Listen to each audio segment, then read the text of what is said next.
Hello, this is Daryl here, sending love as always. Thank you for tuning in.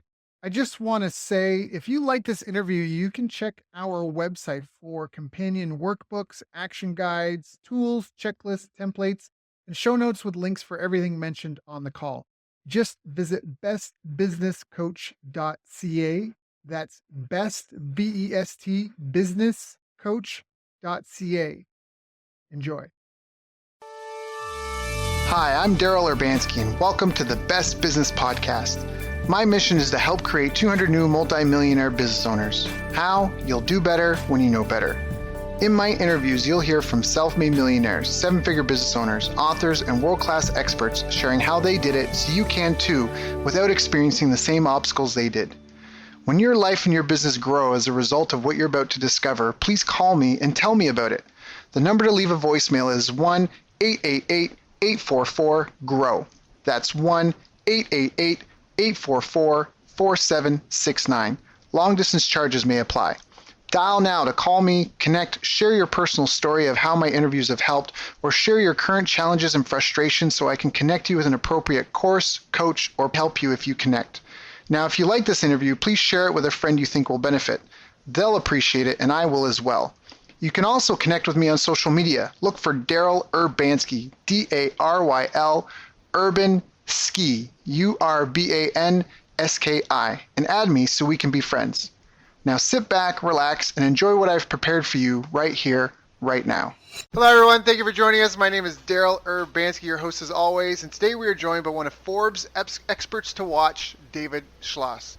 David is an online entrepreneur who began marketing in 2007 from his college apartment.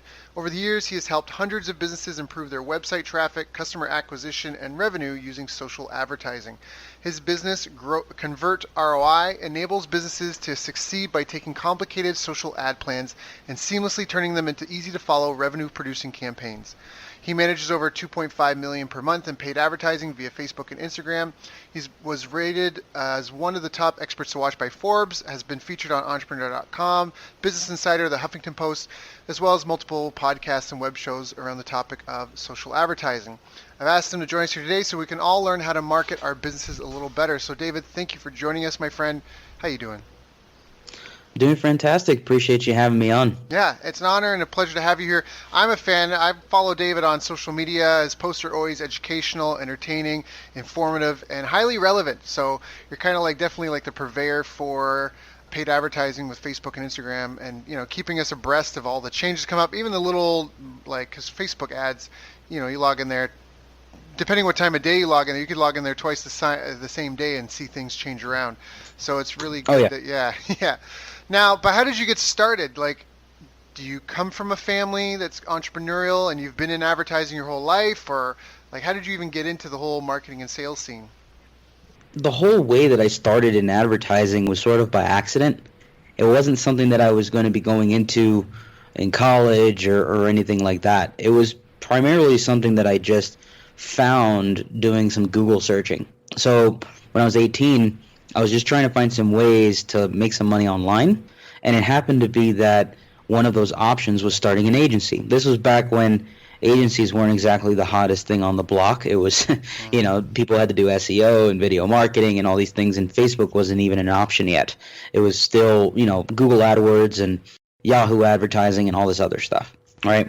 And so for me, I was just trying to find something that would make me an extra couple $100, couple $1,000 a month just to survive. It wasn't something that I thought would turn into a business until the more that I started to learn and do these things on my own. So when I started running ads on my own for, affiliate blogs or, just trying to get some traffic to a site that I built because I was learning design and development and SEO, then naturally over time it became more evident to me that people wanted instant results. They wanted results now. That's why paid ads sort of became the thing that I focused on more, because paid ads is something you could put $1 in, get $1 back, put $1 in, get $5 back, and you could do it in the same day. Right. Yeah. I mean, paid advertising is the holy grail because, it's one of the only ways you can just go, let's go get 300 new customers, and you just go get them once you have your stuff dialed in. Exactly. So, I mean, did you see any evolutions in paid advertising? I mean, I know I've been in the game for a number of years. How has paid advertising evolved since then? Because I know there was a time where you basically couldn't lose, right? You give Google AdWords, your credit card, and traffic was so cheap. This is even before remarketing, like all this stuff. You basically couldn't lose. It was so cheap and so abundant. It was like a free for all. How have things changed, I guess, since you started? Yeah, I mean it's not exactly that easy in the start of things. It can get easier as time goes on. So when I first started on Facebook, when basically jumping into the platform when it was brand new, I mean I could put $5 in and have thousands of clicks in the same day, and it was because not many people were using the platform, and there's these hundreds of millions of individuals on the platform that didn't even know that ads existed. Mm-hmm. And so in the very beginning, it was, put as much as you can in there, and if you could figure out how to make the tracking work, you can really start to get some awesome results. If you couldn't figure out tracking, you were basically doing everything blind. Mm-hmm. And so for me, in the beginning, I was just trying to put in as much as I could to learn, and then being able to explain it to people that this is something they need, which in the very beginning was very difficult to do because no one really understood Facebook when I was starting ads. Facebook wasn't as popular as it is today. It definitely didn't have as a sophisticated enough ad platform at the time. So when you're trying to explain to a realtor why they needed to run ads on Facebook, they didn't even know what Facebook was to begin with. Yeah, and Facebook's going through some growing pains. You can see they're kind of evolving, similar to how Google AdWords did in terms of having to find more ad inventory and, and dealing with ad fatigue and how to handle multiple ad accounts. I mean, they kind of went through this crazy phase where they just ban accounts instead of just disapproving your ad. They shut your whole ad account down. It's like, forget that you've already spent, however many thousands of dollars. So what have been some of the biggest, I guess, challenges that you've seen in evolving with Facebook? I mean, it's definitely been the whole account shutdown situation. There's also scalability. So for example, accounts can grow incredibly fast. You can have accounts spend $5,000 a day, and that's usually the baseline before you have to ask for a cap lift on your account, meaning you have to ask Facebook whether or not you could spend more money. Right? Which most people don't even recognize is possible. It's like, wait a minute, wouldn't they just take your money anyway? I mean, you're already spending, you're getting results, you can just keep going. Not exactly. Once you start spending $5,000 a day or more, Facebook looks at that and goes, we need to make sure that this account is doing things legitimately. And so they put this artificial cap.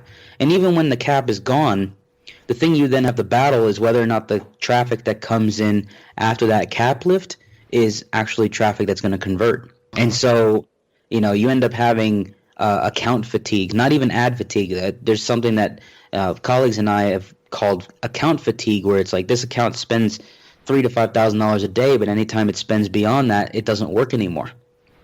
And so we have to find ways to get other accounts to start spending money. And then, even then, there's accounts that we've managed where it could spend upwards of $500 or $1,000 a day, and it's doing fantastic. And when it spends $1,500, it's like nothing's working. So we're constantly battling this back and forth between accounts, and then on top of that, certain industries have far more competition than others. And when you're running an agency and you're in the most popular spaces when it comes to ads, like fitness and wellness, or how to start a business and wealth management and things like that, you're basically competing with some of the biggest companies in the world, so you have to get even more creative with less money. Right, yeah. I love how you talked about the account fatigue, and that's something that I've known that we were doing that back in the day, where you might have 5 Facebook ad accounts because it's the only way you can get the volume that you need. Like you said, like the numbers work, but once you increase the ad spend too much. Do you know part of why that is? Like, why does it even happen?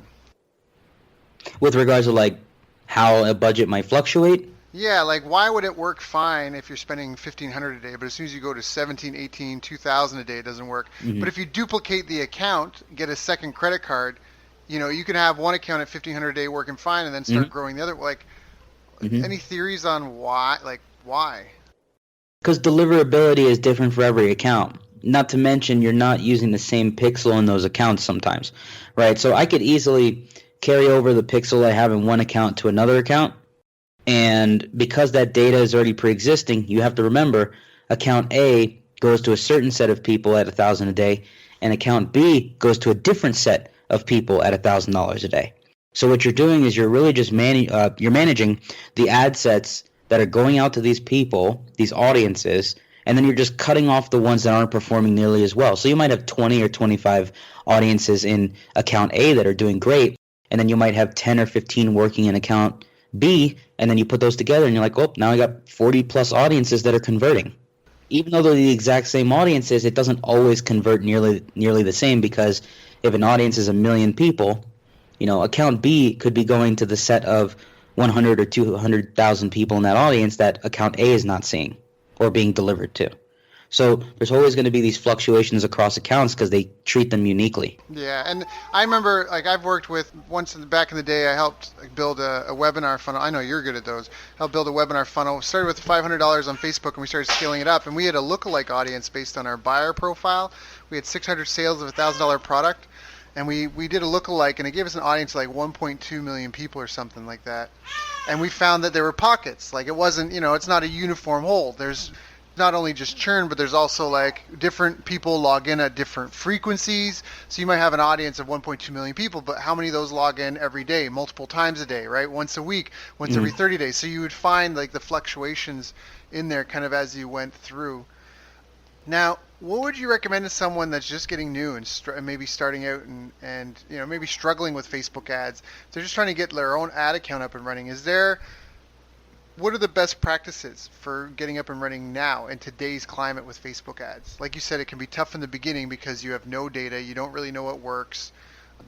Hopefully your ad account's never going to suck as much as it does, your first few $100s. How do people navigate that, with less scrapes and bumps and whatnot? Gotcha. So I often find that, you could start accounts for as little as $20 a day. Right, and you can even go lower than that. I've seen people start out with $5 a day. I'm someone who likes to start with 20 because, a lot of audiences, I find that when you start out, $20 is that magic spot of being able to figure out whether or not something's working. Mm-hmm. So if you're only willing to pay for, let's say, a $5 lead, $20 is enough for you to go, oh, this audience is working or it's not. It's working or it's not, period. Mm-hmm. And it gives you that sample size that can give you an idea of whether or not something's working after a day. So I always tell people, as long as you can spend $20 a day, then you're able to start. So that's about $600 a month. Right. If you have $10 a day, you could still start. But, let's be honest, if you're going to start advertising and it's not your last dollar, you should save up to at least $600 a month to spend. That way, you could test things out. You could find out what is working and what's not. Right. You can test different creatives. You could test different products. It gives you something to work with. And for anything less than that, not so much. Yeah. So I was just saying no, because there's a great book, The Scientific Advertising, Claude Hopkins classic. Everyone here, should probably read it. He talks about how you should treat your paid advertising like you would a sales rep at your company. If you had a sales rep come and join your company, you wouldn't expect them to go out and make sales on their first day on the job. It might take them 1 month. In fact, I even know a buddy of mine in Australia. He's been on our show, Ben Simkin.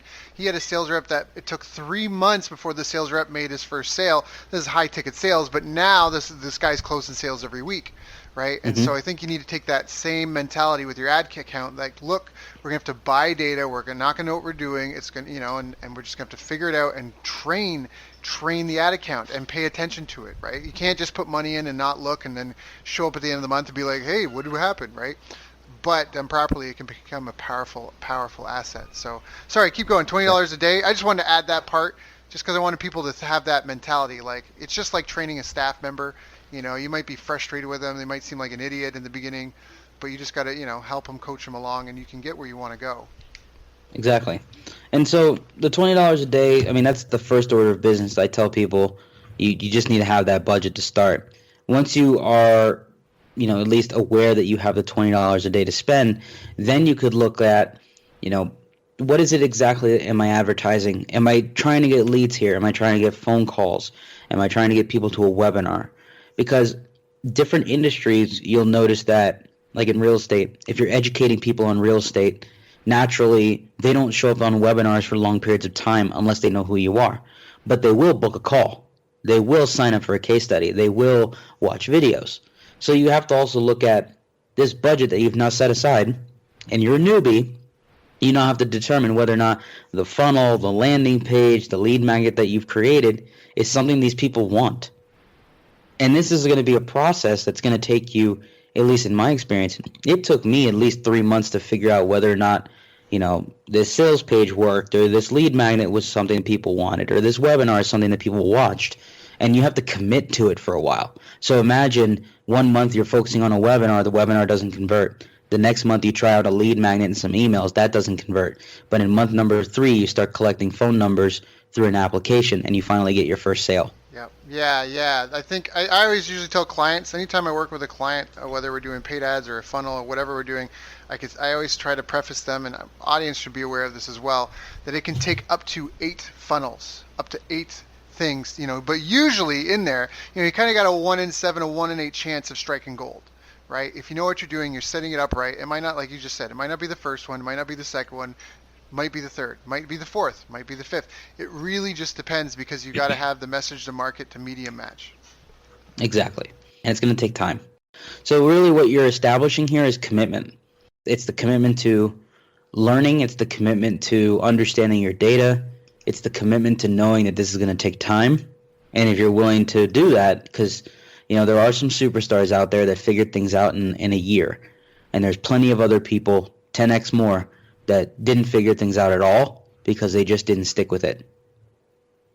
Right. That's almost in anything. When I had my martial arts school, you would go to a tournament and you would see there'd be 500 people in the white belt newbie category, and there'd be 200 people in the blue belt, been doing this around 4 years or less category, and then there'd be 30 people in the purple belt, and that's just kind of the way it all goes, right? There's a lot of people, like you said, they want instant results, and if they don't see them, they don't get them. But if you can commit to it, if you're really committed to success, paid media is kind of what separates the nationwide international brands from the small mom and pop shops. Because when you can afford to write a check, the person who can afford to spend the most on advertising wins. Because you get mind share, you get market share, you're right, like you're the one that everyone goes to and kicks the tires of first before they check out any of your competitors. And it's, some people are anti-marketing. I know Elon Musk and Greg Glassman from CrossFit, they're kind of like anti-marketing, but they still do a ton of marketing. Their marketing is just, they do press releases. And these guys are like, they're really on world-changing technology in their fields. For the rest of us, we already have something that's really good, and we just need to meet more people. I mean, if you want to make $1 million, you can sell a $1,000 product to 1,000 people. So if you have a $1,000 product, that's great. Now you got to go find 1,000 people, and that's really what you're doing with your advertising. It's not trying to sell, sand to an Arab or ice to Eskimos. It's just you've got something. It's to help you find and meet new people and keep lead flow going, right? And that's where, if you're just a small town business, then you're just going to set up shop and have one of those dancing red balloon guys in front of your store, have a booth at the mall. But if you're trying to go nationwide, you have to figure out, a different way to reach thousands, hundreds of thousands, and millions of people. And that's exactly. Yeah. So all right, we're trying to get up and running. We got a budget of $600 a month. What do we do? So we figure if we're going for a lead, if we're trying to register for a webinar, just trying to generate phone calls. You said sign up for a case study. What do you mean by that? So I often use case studies as a lead magnet because I've apparently built up a solid foundation of people who look for my case studies more than they would look for a lead magnet of some sort. Like, there's people who understand, like, I can give them something around my scaling strategies, how to build an account that starts making you $100 a day. Like, there's a lot of things I could talk about. But I've written these case studies for the last 3-4 years that they're in such depth and detail that these advanced, or at least say intermediate marketers, want that more than anything. And so I've often done case study funnels where I tell people that I will break down and deliver to them a case study from A to Z of how I took a brand from, let's just say spending $1,000 a day to $5,000 a day, and how their revenue went from $20,000 that month to, $100 and something thousand a month. And so that type of information grabs more of the attention of the intermediate and advanced marketer, because those are typically the people that refer me clients, or maybe they want to work with me on a level of, I run their ads while they're able to educate the masses on their zone of genius, or just simply it's something that they're always intrigued by and they want to learn from another person. Well, Well, yeah, I think that's actually. So I've never thought of using the case study itself as a reason to opt in. I've done a lot of case study funnels, but I've seen your case studies, and they are. It's valuable content. It's valuable content. It's intriguing. It's fascinating. Pulls you in, and it's got all the data and numbers that people want. Like, that's what people want, right? They want real life examples. In fact, another person who's in the Facebook marketing space, big name, not going to say who, also been on our show. He just launched some article. It was his birthday, and I saw some people like kind of throwing shade on it because they're like, there wasn't enough examples and there weren't enough stats and numbers. But that's all a case study really is. So I mean, you shut those people up. Yeah. pretty. Yeah. Cool. No one's ever said that I needed more information, but that's because I throw so much in there to begin with. Yeah. So all right, we pick a funnel, and then now what? You just put up 1-2 ads and turn an ad budget on, or how do we? Someone's brand new to this.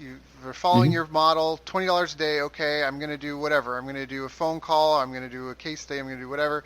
Now what do? They do one ad. Obviously they need to know to set up a pixel so they can track the results. That's quintessential to everything that you do with paid advertising. But what's the next step? Yeah. So every campaign that I start, I usually start with 3 ads. So it's 3 pieces of creative. I'll even write out possibly even 3 pieces of copy. So this is copy that goes along with the ad, right? And then you also have the headlines you need to write. But let's just say you have 3 creatives, whether they're 3 images or 1 image and 2 videos, or whatever combination works for you, right? And then I also write 3 pieces of copy to go along with it. And I do that with every new funnel or new promotion that I'm looking to launch. So for me, if I'm trying to promote my case studies to people, then I'm going to write 3 pieces of copy that go along with the reasons why someone would be intrigued by the case study that I'm putting out there. Like, what's the reasoning behind why they should give me their email to get access to this case study, right? And then the creative that goes along with it might just be some custom images I create around the results that were discussed in that case study. So I keep it really simple. If you're doing something along the lines of like, maybe you're a realtor and you want to give people a reason to get their first house, you might have something like the 10 things to look for in buying your first house.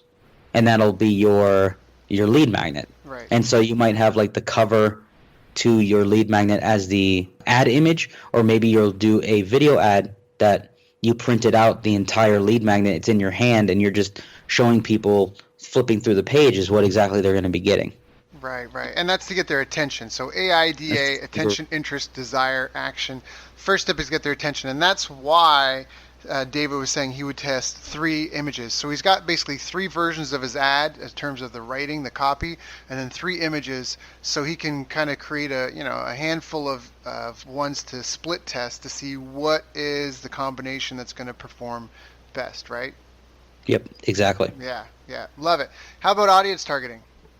So I like to start out with at least 5 to 10 audiences in the beginning. So remember, if you're using only $20 a day, then you're putting anywhere from $5 to $10 an audience. So you're only going to be testing 2 to 4 audiences max at $20 a day. So if I have a list of 10 to 20 audiences I want to target over time, at $20 a day, it's going to take me, 2 weeks to go through all the audiences. So you have to consider that because of that setup, you have to be prepared based on like the amount of different things that you're doing research on. You're going to have to put a time frame of when these audiences are going to be tested. So you might launch on Monday, you might launch a couple new audiences on Thursday, but you have to give time. You have to give time to each of them to run. I usually give 48 to 72 hours per audience to run. And so that's why you have to think like $20 a day. If you're doing, $10 per audience, you're not going to turn anything off until you've spent at least $30 per audience to determine whether or not it's something that's working or not. Right. So that's because you need enough exposure for that audience, and you need fluctuations because there's differences in days. Monday has a different feel to the day when everyone's going back to work than Friday does, and that can impact the performance of the ad. Exactly. Right. I love this. I'm just as a testimonial for that. Back in the day when I had a martial arts school, that's actually what I did to get it up and running. I had 5 different audiences locally. I had like working professionals, university kids, I think it was like parents, 5 different fire rescue personnel, and then I had 5 different target audiences. I came up with 11 different hooks, which is like 55 something ads. when you do the cross reference, I test them, and I only had 3 that were profitable, and the number one was 1,100% better in terms of ROI than the number 2. And it's like if I had only done like an A/B, right? Like if I had only done Hmm. that, there's no way. And I probably a lot of that was waste because I didn't know what I was doing. I was just getting started. But that's part of what we're doing is because everyone here, you think you know, and you think you have all these assumptions. But the reality is that you don't know till you put it out there, and people will tell you. And we all have these assumptions, and we think we know what our customers want. But it's really tough for you to accurately predict the wants, needs, heart desires of hundreds of thousands of people that you don't know. It's a jungle out there, and you don't really know it's going to work until it works. Exactly. So, what are some of the biggest mistakes you see some of your clients making? Turning off ads too soon, so not giving enough adequate time for them to run. I also see clients changing the game plan too soon as well. So meaning like we're agreeing to running things for let's say a month, right? We're going to be testing new funnels, different angles, things of that nature. And then I find that if something's not working immediately, let's just say a week or two, the whole entire strategy changes. Everything changes. And I often find that that's not exactly the way that things should be done when it comes to ads because you've already committed to running ads of that funnel. You created all of these creatives to go along with it. You're basically executing things as they should be done. It's just not working immediately. So you don't really know whether or not something is a complete failure until you've obtained enough of a data set to really say like, okay, well, we've had 1,000 leads and no one's buying. That's a lot of people who've said no. You know what I mean? Like Yep. it takes time. Yep. And if you've done something like webinars, I tell people if you don't have at least 300 people attend your webinar, you don't know whether or not the webinar actually converts. So if it takes you a month to get 300 people to watch it, so be it. You got to keep running it. So I find that a lot of people just quit on something too soon. A lot of people cancel campaigns, turn things off, pause them, and they just do them at a point where it's like we're just starting to get some momentum, and then everything gets shut off. Yeah, that's actually a fantastic point. What are some of your guidelines, like 300 people to watch a webinar, how many leads? You said before, like $30 per audience, and 72 hours, or $30. You know what I mean? Is it one or Yeah. the other, or does it have to be both? What are some of your baseline cutoffs? I think is what I'm trying to ask for the Yeah, different. no, I run most ads at 48 to 72 hours, even if the budget was $100 a day. But at the same time, I look at, what is the core CPL or CPA that we're trying to achieve? So if someone's idea is that they want to have a $5 lead, right? That's the maximum amount of money they're willing to pay for a lead. Okay. So if I spend 20 bucks and I haven't had one lead in that audience, I'm going to turn off the audience because it hasn't produced a lead Right. in $20. That's 4 times higher than the estimated CPA that I wanted. Right. Right. So I look at that. So it's let them run for 48 to 72 hours, or if you end up getting 4 times higher than what you're willing to pay for a CPA, you probably should turn off the ad. Got it. And then so let's talk about looking at and analyzing your data. So that's one. What other things do you look for when you're analyzing account data? So someone's been willing to run their ads for long enough. How do you, maybe this is too simple of a question, but for the people that are just getting started, how do they make use of their data? Like, all right, I bought all this data. Now what? What am I looking for? Am I just looking for things that work within my, like how do you know when something's been a success, is marginal, and you can improve it, or whatnot, right? Like, is it really black and white? Like, look, I set up my 3 images and my 3 copy versions, and I decided to generate phone calls, and I spent my $600 for the month, and I'm looking at the data, and none of it's worked, so I start all over again from scratch, or like how do you? And these are all this is a hypothetical situation, but you know what I mean? Like, what are you Yeah. looking for in the data, and how do you make meaningful adjustments? Yeah, I mean, it's going to be based on what's your objective. So if your funnel, for example, is to collect phone calls or applications to then have conversations with people on the phone, then what you're tracking is essentially, how many people came in as a lead, how many people then went from a lead to an application, and how many people that applied showed up to a phone call. So you got to think like you're tracking each of those elements along the funnel, and it all stems from, how much did it take to acquire that first lead. So if a lead costs $5, right? What I'm looking for is how many of those leads turn into an application. Let's say I have to spend $100, right? So that's 20 leads converted into one application. And then if it's going to take me 5 applications in order to close a deal, that means that I'd probably need close to $500 in spend just to get one person to close a deal. Right. Right. So I'm looking at all those different elements from the moment we turn on that campaign. And it seems easy because it is. A lot of people just overcomplicate it. They overcomplicate it because they're like, what's the click-through rate? What's the cost per impression? What's the cost per click? It's like, I don't care. I just want to know the lead. I want to know how many leads I need to get applications, and how many applications do I need before I turn into a sale. And you're estimating all that before the campaign starts. Right. You kind of figure out what you can afford to do in the beginning. And hopefully, now, correct me if I'm wrong, but hopefully you can optimize things and you can reduce the cost to at least, I think maybe it's a bell-shaped curve. In the beginning, your costs will be high because you're buying data, but then you kind of get, some momentum and you kind of optimize things. Costs should drop a little bit, but then as you're trying to scale it up, your costs are going to go up again. It's per lead, per sale. Is that fairly accurate, or do you find that you can continue to drop the cost per lead, cost per sale, even as you scale up? That's exactly it. Like, if you know exactly what you're doing, then over time, the cost per your lead or the cost per your application should start to come down.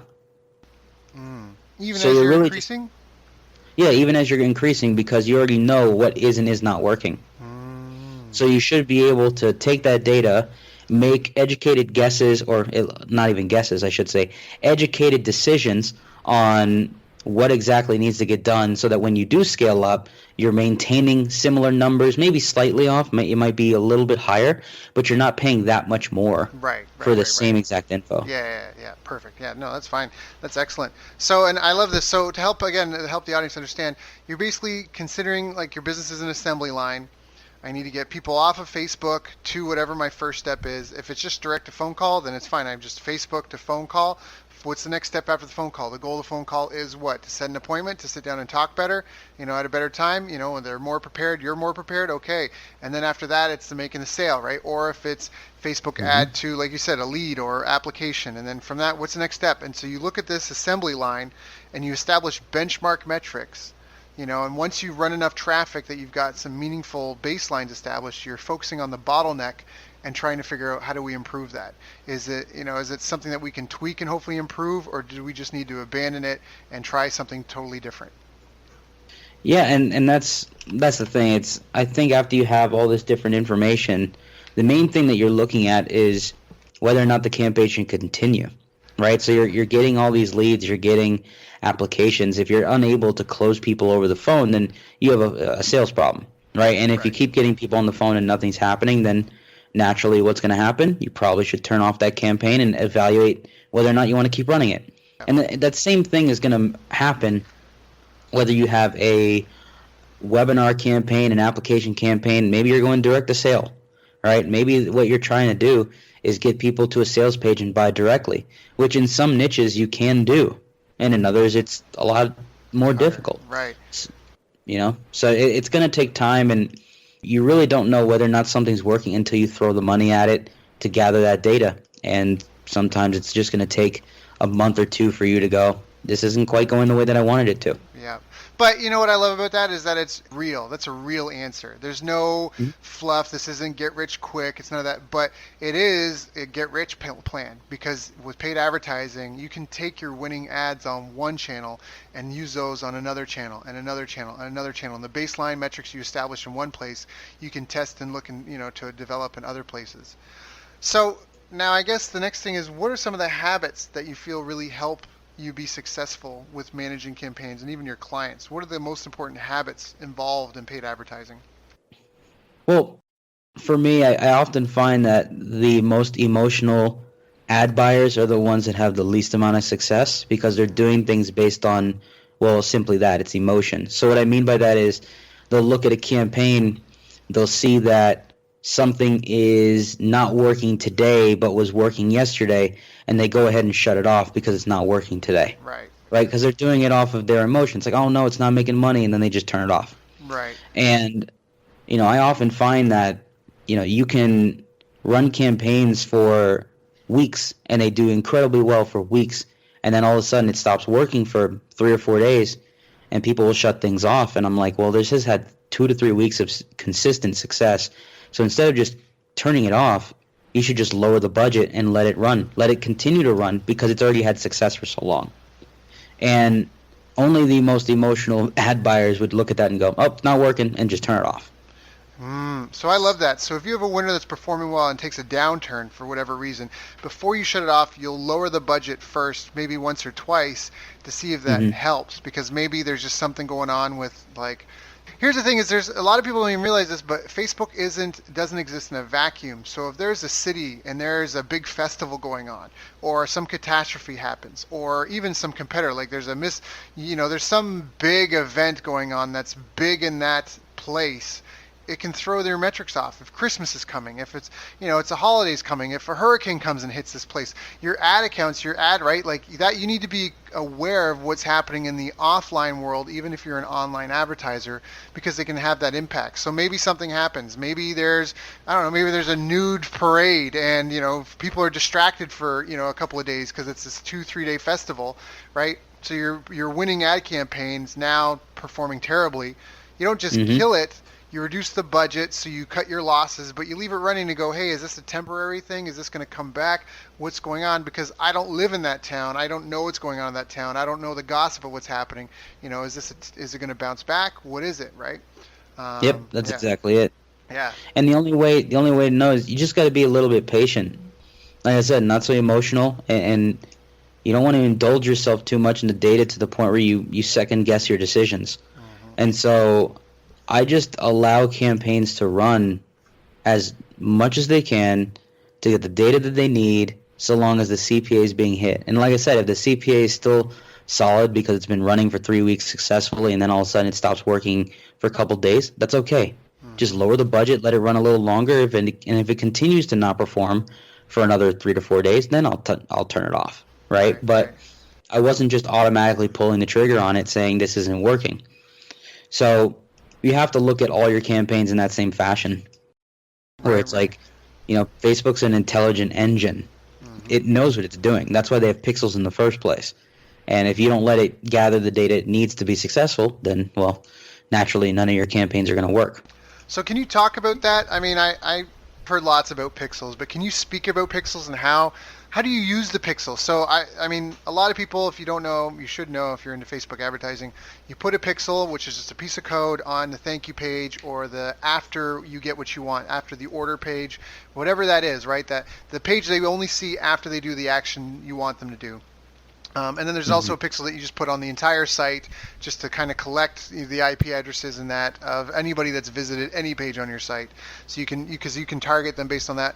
But can you talk about working with the pixel? Like, what are the different ways to work with a pixel?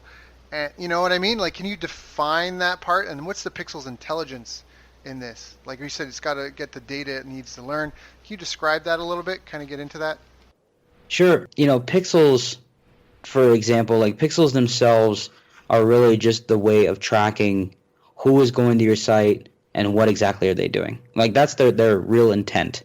And so basically what I find is that the pixel is going to give you the guidance you need to determine whether or not something should be turned on or turned off or left alone, right? So it's tracking page views, leads. You have to tell it what to track, right? You got to make some adjustments to it, put it on certain pages, say like, oh, anyone who lands on this page is a lead, anyone who lands on this page is an application, so on and so forth, right?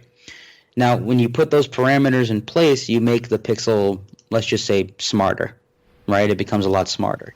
And so because of that, you end up finding out that every time someone hits a certain point of that pixel, so let's say everyone who becomes a lead, the pixel becomes smarter, it knows who to show your ads to, who to serve them to, and then you start to get more leads, sometimes for cheaper, sometimes the same amount. But it continues to improve the more data you give it. So with the first 500 or 1,000 leads that come in, it's still learning, it's adapting. It's like, okay, I know that these audiences work, with this amount of ad budget. I know that this audience works with this amount of ad budget. But if you cranked it up to $500 a day, it's not going to work the same. Why is that? Because the pixels never spend or been a part of a campaign that has spent $500 a day on it. It has to learn.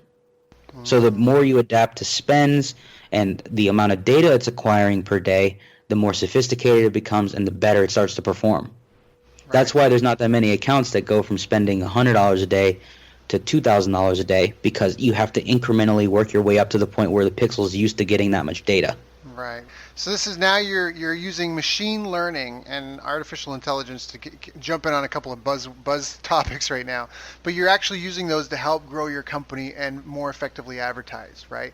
If you've trained, I'm making air quotes here, if you've trained your pixel and you've got 1,000 conversions, whether it's leads or sales, at whatever your monthly budget is, when you select new audiences, you can pick a larger, more broad target interest, maybe even just a city. And the pixel will go through and try to, instead of showing your ad to everybody in that city, will actually try to identify the most likely people to convert and give you those first. Is that accurate at all?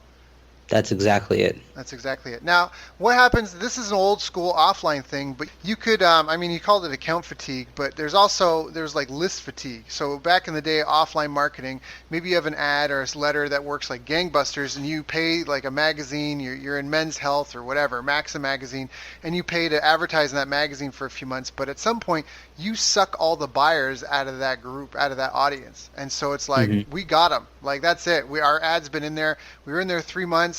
We were making money hand over fist the first 3. Now we barely broke even on month 4. Month 5, we must have got all the buyers because we're not getting any more sales out of this. Does that happen with audience and targeting? And how do you, identify that? And then how do you pivot? Yeah, I mean, it's not 100% like that, right? In some cases, it's you're really just looking at it to where, like, you can buy ad space on all these different interests and so on and so forth, and it will take some time before you ever hit some sort of fatigue, at least from my experience. I mean, there's audiences that are hundreds, if not millions, hundreds of thousands, if not millions of people, and it takes quite a bit of time before you could say, like, nah, I've completely exhausted this audience. You know how much money it takes before you can say that a 1,000-person audience is exhausted? It actually takes like $50 to $100. How about a 10,000-person audience? It might take about $100-200. So think about it. You have a 100,000-person audience. You're telling me that a $200 ad spend killed the audience? Right. I don't think so. Right. It's going to take a bit. So imagine you're starting these lookalike audiences that are, a lookalike can take anywhere from 2 million people to as high as 20 million. It's going to be a very, very long time before you find any sort of fatigue, especially if you're running something at 500 a day or even 1,000 a day. It's going to take a long time. So I don't experience fatigue the way that people are saying that they experience it, only because I find that I don't even know if it's real. I really don't. I just feel like if an ad itself is being shown too frequently to someone, then naturally it could become an issue to where someone, okay, I've seen this ad like 1,000 times. I don't want to see it anymore. Right. That could be the problem. It's just they don't click. So you need to learn how to put exclusions in place. And is that something you do? You limit the frequency of your ad being shown? Yes. So really, if you find that your frequency starts to increase on its own, that's Facebook's way of saying we're going to throttle your ads because people aren't being as responsive to it. Got it. So now, David, where do you see the future of Facebook advertising going? Where are we going to be at in a year to 5 years, maybe even 10 years from now?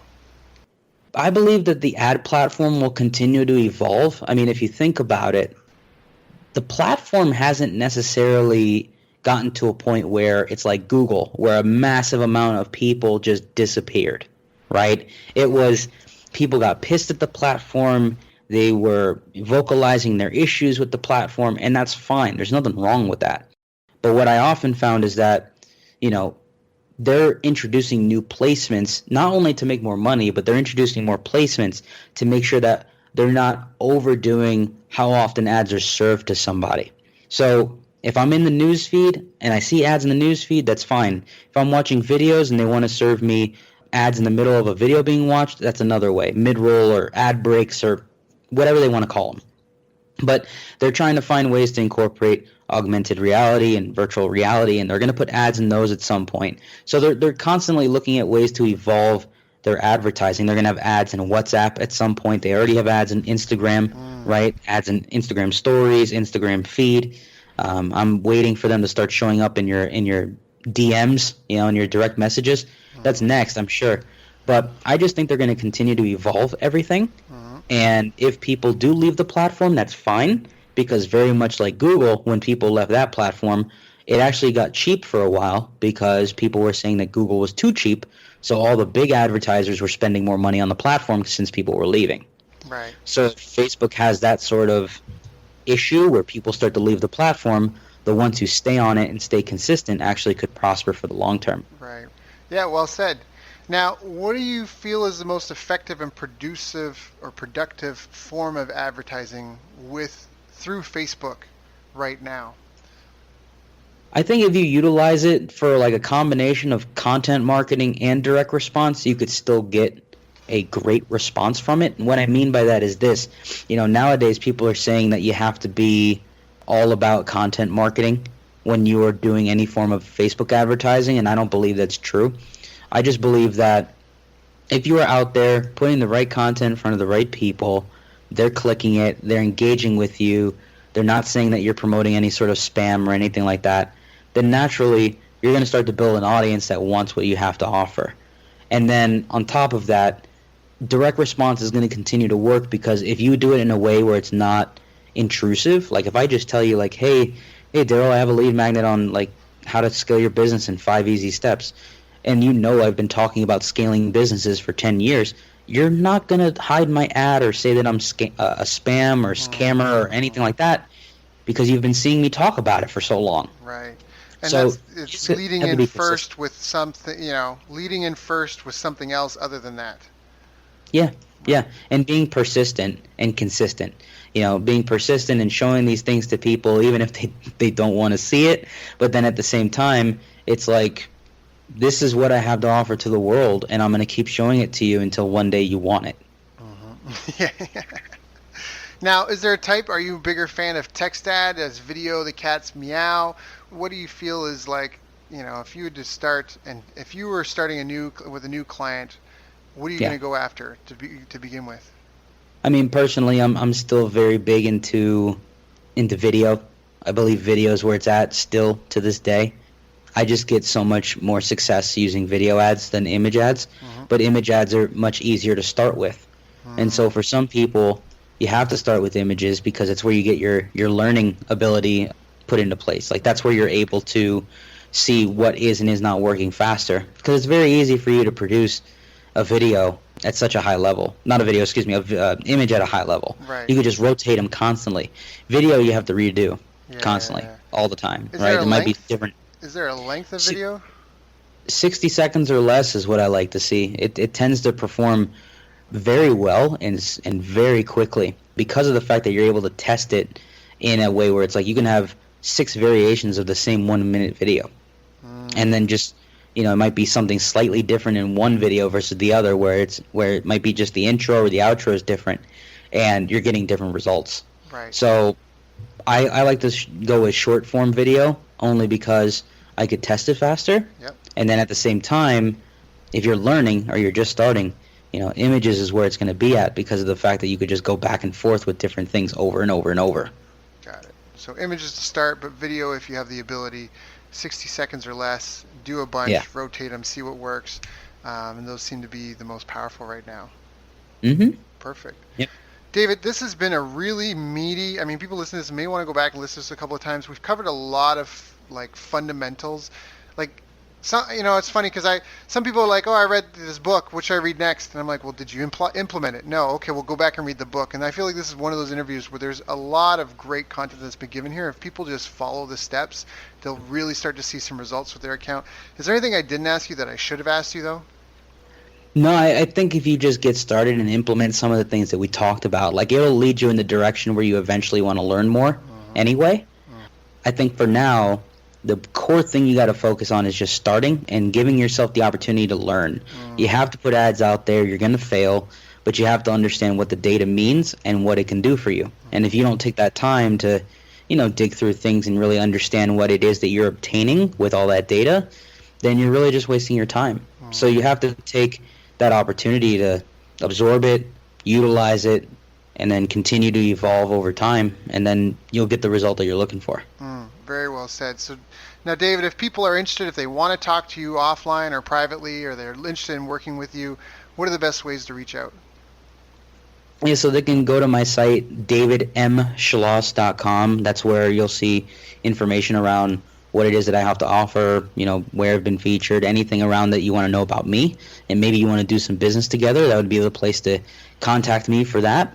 If you want to connect with me on a more personal level, you can always find me on Facebook, just facebook.com/davidmschloss. And that's where I'll be posting more case studies and different videos and things of that nature.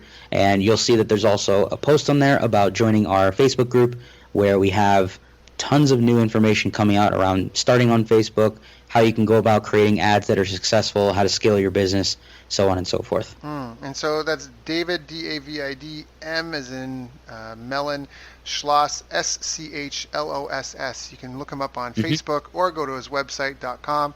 I enjoy his posts. I'm a big fan. That's why I asked David to come on the show. We've actually worked together with a couple of clients. A client. And again, like I said, I've followed him for a while, and I love what he's about. I know he's always in the trenches giving relevant information, so I knew that he was a trustworthy source. So if you're interested, please check out David. David, thank you so much for coming and joining us, my friend. It's always a pleasure when we chat. I really appreciate it. I know you have your own following and your own things you could be doing, so thank you for coming and helping my audience do better with their businesses. You got it. Appreciate you for having me on. You've reached the end of our interview. Now, first, let me thank you for listening. I appreciate and respect you more than you'll ever know. And now I'd like to ask you a couple of questions. First, what 3 lessons did you just learn? What 3 aha moments just jumped out at you? Second, what can you implement for yourself and your business in the next 24 hours? Third, what can you give to someone else to help you with, or give to them to just do it for you? Whatever it is, remember, taking action is the secret sauce to results. Now, if you think this interview would be helpful for a friend, please give them a link to it. It'll help them and it'll help me too. I'd also like to invite you to help me find out more about the challenges you're facing, your dreams, your goals, and how I can help you overcome what's holding you back.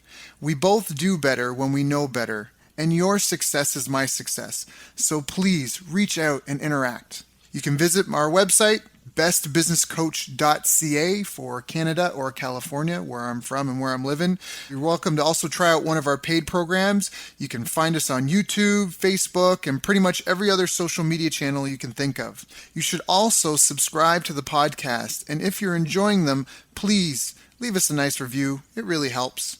That's all for now. Once again, thank you. Take care of yourself, and remember, the world needs the best business you can build. And I believe in you. And I believe in you. And I believe in you.